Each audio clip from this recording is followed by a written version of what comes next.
About leverage. There's this formula that was included in the study manual or in this reading of the MIP chapter 6.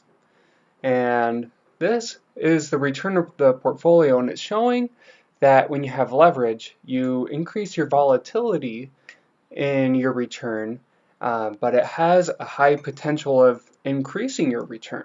So the idea is if you think that you can earn more of a rate than what you can borrow, then it increases your rate of return.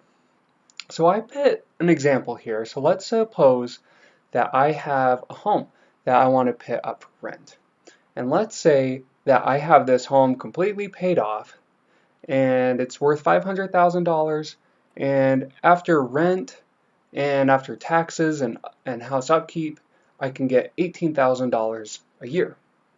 And so just simplifying it, saying like, hey, like this is a one-time payment of all these things, that means my return is 3.6%. You know, that's not too good of a return on equity, but alas, this is our example.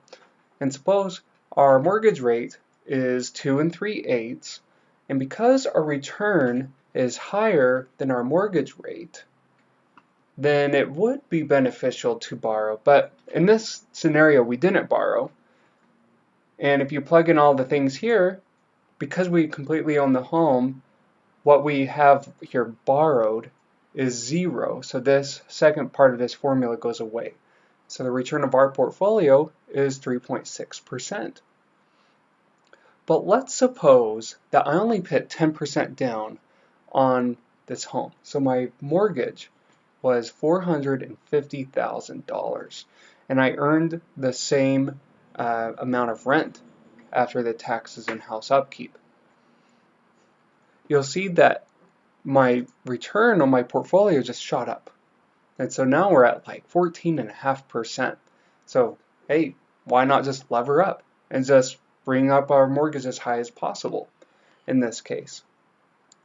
Well, the thing is if we have a high mortgage, we also increase our volatility. Let's suppose that we had a couple months where we didn't have a tenant, or maybe our house upkeep, we had to redo the roof. So let's say that our rent we only earned in the year $9,000.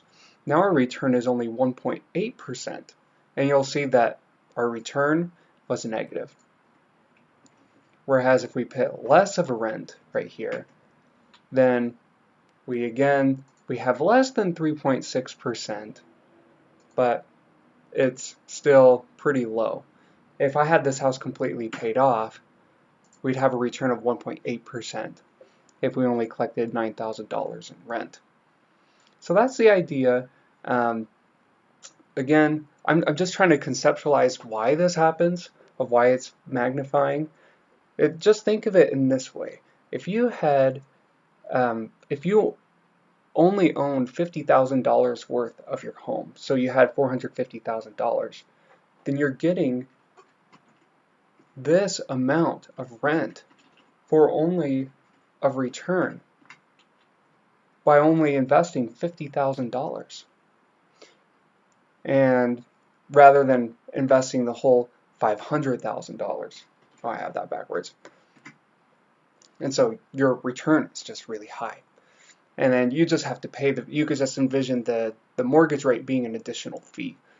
But hey, you get much more of a return. So I hope that helps a little bit of the understanding of leverage.